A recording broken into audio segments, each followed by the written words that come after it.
Why does everything have to be about race? This is an example of one of the things she said. Someone said to her in front of her husband, "Can't you do any better?"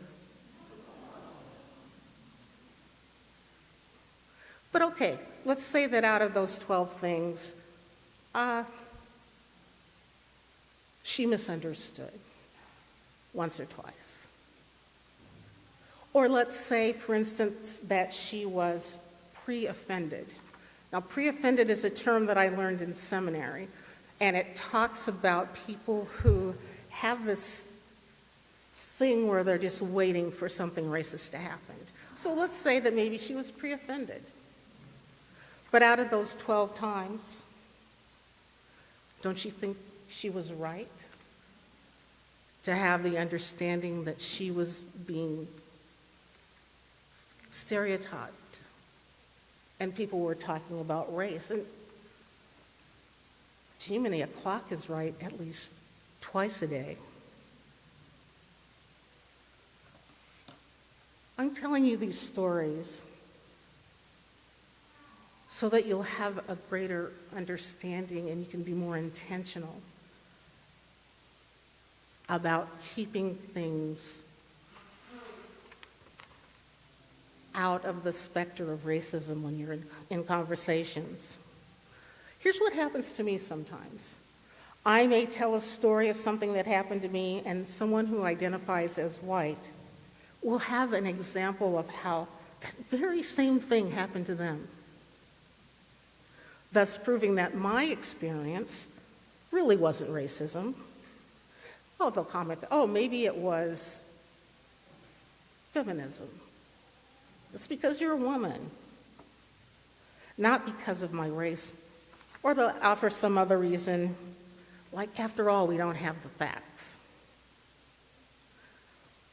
But what I want to tell you is that I think most people of color know when something just isn't right. These objections are often a sign that the person questioning the experience doesn't know or hasn't thought much about the implications or the history or the pathology of racism. I ask myself, why is it so important to deny my feelings and experiences and those of other people of color? I think it's because people want to reject the fact and the impact of race. But I think we should be aware that getting facts or making comparison after a person of color has alerted us to some vestige of racism may place us on the road of good intentions, and we know where that leads. Perhaps we just don't want to see it, because we would have to admit our complicity in it, and if we admitted it, we'd have to do something about it. When are we going to do something about this question? When are Black people going to stop killing each other? We hear it spouted often. We hear it on the news. We hear it in general conversation. Even people in Black communities say it. First, let me make this clear that anyone who picks up a gun and shoots someone is responsible for that act. But when we say, when are Black people going to stop killing each other, what we hear is a white supremacist question without realizing it is a reframing of the truth. It's subtle because it takes the crushing influence of supremacist institutions, laws, morals, sanctions, education, and unwritten rules, and frames the problem as a Black problem, and we buy into it. It makes Black people responsible for resolving the issues created to manage them, to subvert, castrate, malign, impoverish, and infantilize them. What if all of these institutions that are in place in our country would be as fair to African Americans as to white Americans. Access to good education, good health care, fair housing, fair voting rights, banking, jobs, and positive self-image. Do you think that Black people would still be, quote unquote, killing each other?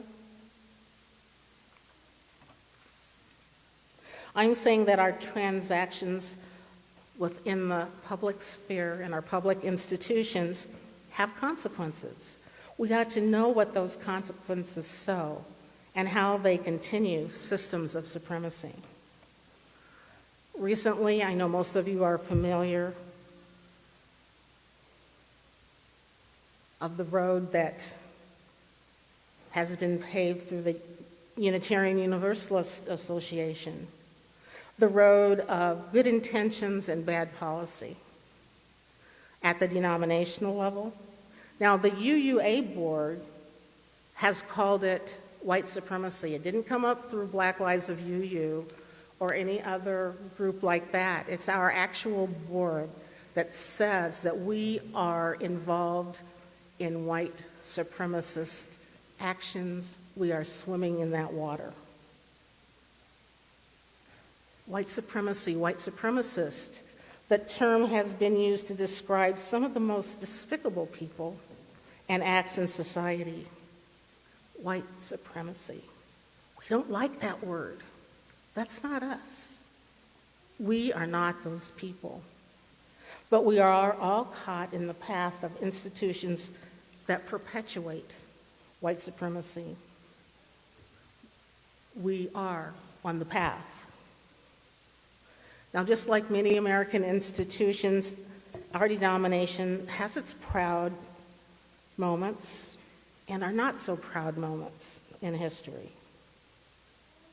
Many of us were shocked to find there is controversy over overt racism in Unitarian Universalism. There's kind of a double-edged sword regarding boasting that we are a progressive faith, first of all. That means we have a lot to look up to. And secondly, we are made vulnerable when we are not living up to who we say we are. For some of us, these must be very challenging words about racism. They must seem like personal attacks and as if they have come out of the blue. But they haven't. This dominance is built into our institutions, and it did not happen overnight. Let's go back a few centuries and look at Unitarian Universalism. The Unitarians and the Universalists were shareholders and grew rich on the backs of other human beings that helped build this country. Do you think that the notion of superiority was not part of the society? Schools, businesses, churches, built into the policies and attitudes, the brick and the mortar, and the actual roads that were traversed.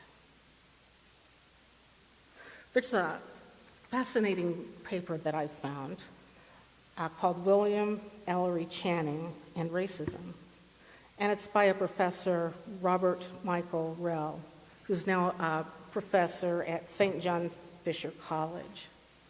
It seems that back in 1819, Dr. Channing delivered the sermon that defined modern Unitarianism. Now, Channing was an on-again, off-again abolitionist, but according to the article, he vacillated between contempt for the institution and genuine empathy for the slaveholders. He saw slaves as human, but not of equal status with white people. Channing had great religious insights for his time, but his thoughts about the nature of the slaves and the freed Africans were quite common for the 19th century. So yes, quite common for the time. Sometimes that sounds to me as if, for the time, that makes it all right. Do you think that attitudes of superiority were not entwined in our society, into our church practices, built into the liturgy and whispered into the minds and hearts of children who later became leaders themselves? I could cite story after story to you of things that were done from the top of our denomination that kept Black people from rising, kept them out of our schools, kept them out of seminary, kept any denomination that was led by a Black Unitarian minister from actually thriving. It was built into our DNA. That DNA that allowed us to break promises, to withdraw financial support, and to belie, belittle, and malign people of color. Many of these incidents, if you care to learn more, are documented in Reverend Dr. Mark Morrison Reed's books, particularly Black Pioneers in a White Denomination and Darkening the Doorway. Okay, that was then. Let's jump forward a couple of centuries and let's look at 1960s. We did a good thing as UUs. In 1963, a resolution was passed at the Chicago General Assembly mandating non-discrimination. 2 years later, Dr. King made a call asking for clergy to go to Selma after Bloody Sunday, March 7, 1965. And Mark Morrison Reed says that there were 500 UUs, 140 of them were senior clergy that traveled to Selma to witness and to march for civil rights. Unfortunately, 2 UUs, Reverend James Reeb and Mrs. Viola Liuzzo, were martyred by white segregationists in 2 horrible instances. Well, what happened after that was African Americans were so impressed by that outpouring of courage and support that they began joining UU churches. Now, Reverend Martin Luther King was invited to Hollywood, Florida in 1966 to give the Ware Lecture. It's one of the most highly anticipated events of every UU General Assembly. And Dr. King said to the audience that through our scientific genius, we have made of this world a neighborhood. And now, through our moral and ethical commitment, we need to make it a brotherhood. We must live together as brothers, or we will all perish together as fools. And then he went on to say, for some strange reason, I can never be what I ought to be until you are what you ought to be. And you can never be what you ought to be until I am what I ought to be. What is it that we ought to be? I don't believe that we heeded his words, because one of the more difficult periods in our UU history ensued right after that. Unfortunately, the honeymoon was over, and controversy based on racial animus began to occur within the association. In UU history, that period between 1968 and 1970 has come to be known as the Black Empowerment Controversy. At General Assemblies during these years, people became more and more divided. There was open shouting, arguing, commandeering of microphones, pushing and shoving and spitting. People left assemblies to caucus, and there was the use of the N-word. So what messages had been cooked into our institutional stew of survival?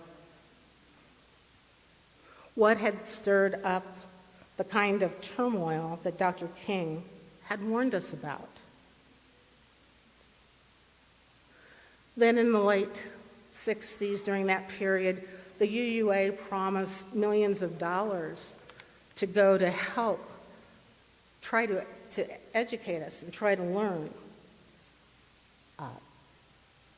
to address the racism crisis, but all the discretionary funds had been depleted and that money was never available. Once again, the UUA did not keep its word, and African Americans left the denomination in droves, never to return. And it wasn't just because funding for programs wasn't available. It was because they weren't treated as valued equal citizens in the faith that has this first principle. We, the member congregations of the Unitarian Universalist Association, covenant to affirm and promote the inherent worth and dignity of every person. That was our intention. But our actions didn't match. Our actions didn't match our principles. Paraphrasing from what Mandela said, I say, we have traversed that long road toward freedom, and we have made mistakes along the way.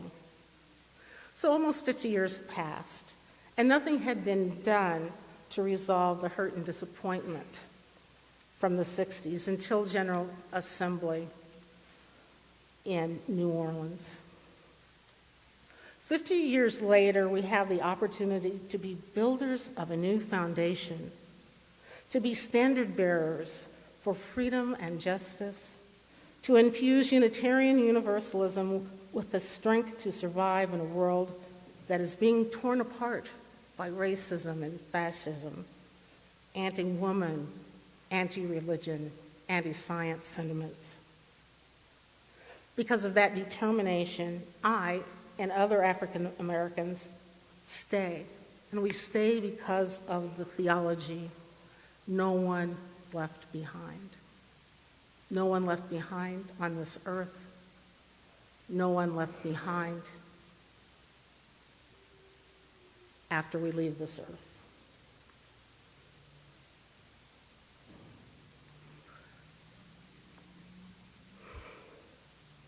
Most UUs are invested in being the change we want to see in the world.